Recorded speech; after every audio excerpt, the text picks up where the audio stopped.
There are only 11 Power 4 programs that can boast that they've had 3 consecutive 8-win seasons. One of those is Kansas State. How good can they do in 2024? Let's take a look at their schedule preview right after this.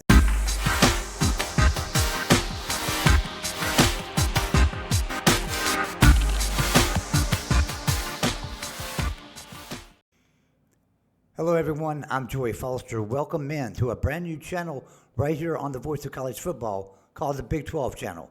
We want to thank you for tuning in to this video. We will have schedule previews for every team in the Big 12 for the coming 2024 season. And later on, we'll also have schedule predictions. We'll predict each one of those games as we get closer to the season. But right now, let's look at our schedule. Let's look at what games we think might be the hardest as of right now. The toughest going in. We still have a long way to go. We still have spring ball, spring practice, everything. So the transfer portal is going to open again. There'll be players leaving. There'll be players coming in. So this is just a preview of the schedule and what it looks like right now and how it shapes up. Hey, if you're not already, be sure you like and subscribe to this video. We're looking to grow a huge audience here at the Big 12 channel. I'm only one of the hosts of several shows within the Big 12 channel. But we also have Clint Foster, who hosts a show for us every Tuesday night. Clint is a TCU fan, but he talks Big 12 football every Tuesday night. And, of course, I do one on Thursday night with a co-host named Shane. We do a Big 12 Fan Zone show, and it's a call-in show. You're always welcome to join us. Be sure you subscribe. Turn on that bell notification. That way you'll know. All right, let's take a look at the schedule. Okay, we have Kansas State's schedule pulled up here, and as you can see, all their home games are listed in purple, and all their away games are listed in gray. Their first game's a home game, obviously, versus UT Martin. So, FCS school coming in. We see every year some teams, like if it's game 1 or game 2, seem to struggle against some of these FCS programs. I don't think Kansas State will struggle here. But this is not a prediction video, so I'm going to move on. But UT Martin game 1, that's on August the 31st. September 7th at Tulane.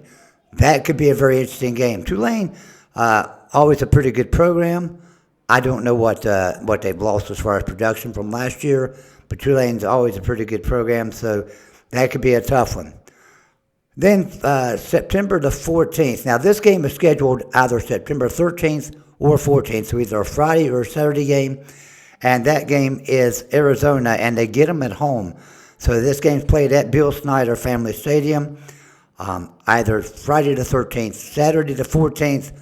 Arizona was one of those teams coming out of the Pac-12 that everyone in the Big 12 was, quite frankly, worried about because Arizona looked so good last year, and we thought, well, they're coming into the Big 12. They're probably going to be one of the favorites to win the Big 12. I had them as my favorite. Now, it might be a little different. They've lost their coach. They've lost a few key players. They still have their quarterback. Got a new coach coming in, though. That transition period, that transition times will take. Arizona may not be up to par here at Game 3. So Kansas State has a great opportunity to beat them.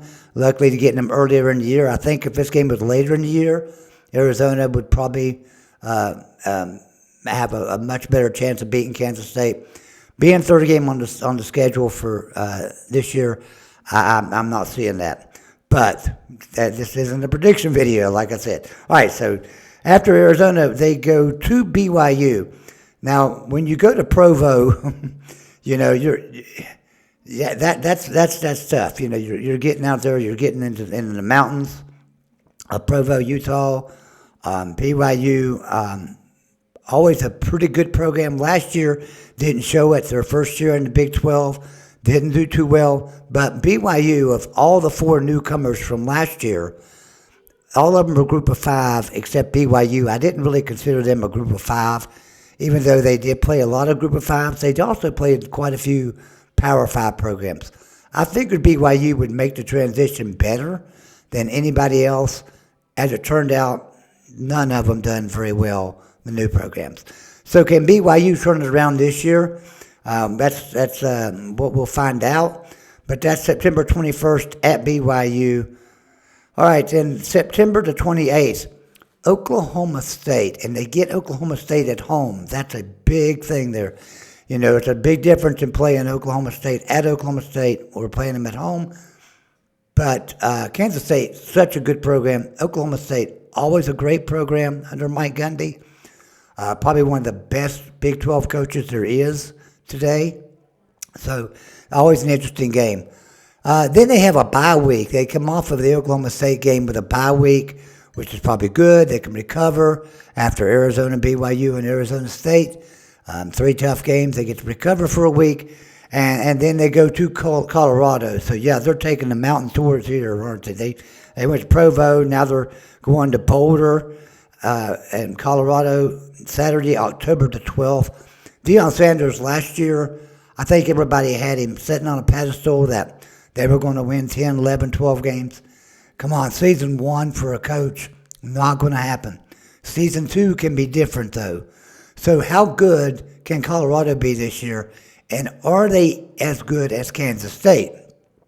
So there's a big step to getting good, and then getting as good as Kansas State is going to be this year. So that ought to be an interesting game. The following week, they got to go to Morgantown, sticking in the mountains. They're headed to West Virginia, October the 19th, to take on West Virginia and Neil Brown. Neil Brown was the hottest coaching seat in the country last year. Saved his season, saved his job by having a 9-win season last year. No one expected that. And guess what?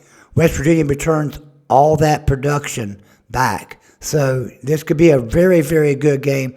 Going to shape up to be a big shootout in Morgantown between Kansas State and West Virginia, I believe. The following week is a rivalry game against Kansas, and they get them at home after 2 tough road games against Colorado and West Virginia, coming back home to take on their rival Kansas. Lance Lapole has done an amazing job at Kansas. We all know that. So can they? Can Kansas State beat Kansas? Because Kansas is returning their pretty much entire offense as well, including their quarterback, and we all know how good he is. So that's October 26th. Looking forward to that matchup for sure. Following week, maybe a little bit easier for them after those tough road games and a home game. They go to Houston, November the 2nd. Houston fired Dana Holgorsen after last year. We all seen that coming. We got a new coach. Transition year for Houston again. I do not expect Houston to be very good. Maybe better than they were last year, but I still don't expect them to be much better, a whole lot better than last year. So this game should be pretty simple for Kansas State. Although, like I said, this is not a prediction video. Next game, November 16th, Arizona State. And see, they've got a bye week again between Houston and Arizona State. So November 16th, Arizona State. Arizona State is, what can you say about Arizona State? They used to be a decent program, falling off here the last several years. Can they make a comeback? Can they come in the Big 12 and win some games and get back on the radar? That's yet to be seen. I don't think it'll happen year one right now. Don't think Arizona State's the program to do that. But, it ought to be an interesting game, Arizona State and Kansas State. All right, next game, November 23rd versus Cincinnati. They get this as a home, Bill Snyder Family Stadium again. Cincinnati last year, dumpster fire of a program. They were not very good at all. Can they make a transition year 2 under their new head coach? Can they be better? I think they can be better. Can they be as good as Kansas State? Yet to be seen. And then finally, the last game of the season, they got to travel to Ames, Iowa to take on Iowa State. And anybody will tell you, very tough place to win in Ames, Iowa. But, hey, Iowa State is always a decent program under Matt Campbell. Matt Campbell's done a great job at Iowa State. We all know how good they were back in 2020, 2021, those areas. Now, Iowa State been down a couple years, but can they get it back up? This might be a good year for Iowa State. But especially playing at home with this game and last game of the year. So, this thing about it, Ames, Iowa, is a rowdy place to play for sure. But if Iowa State's not having a great year, how many people will be there? And if Iowa State has a great year, let's say they're 7-4 going into this game, and they could finish 8-4 or 7-5, that stadium will probably be packed out and be really loud. So that could be a really interesting game. Okay, so that's a look ahead through Kansas State's schedule. One more time, be sure you hit the like and subscribe button. Turn on that bell notification if you would, so you can keep up with everything we do here. We're going to have preview predictions for every Big 12 college football team, and we'll be posting them over the next course of the next week. Everyone have a great day. We will see you next time. Don't forget, live shows every Tuesday and every Thursday right here on Big 12 at the Voice of College Football.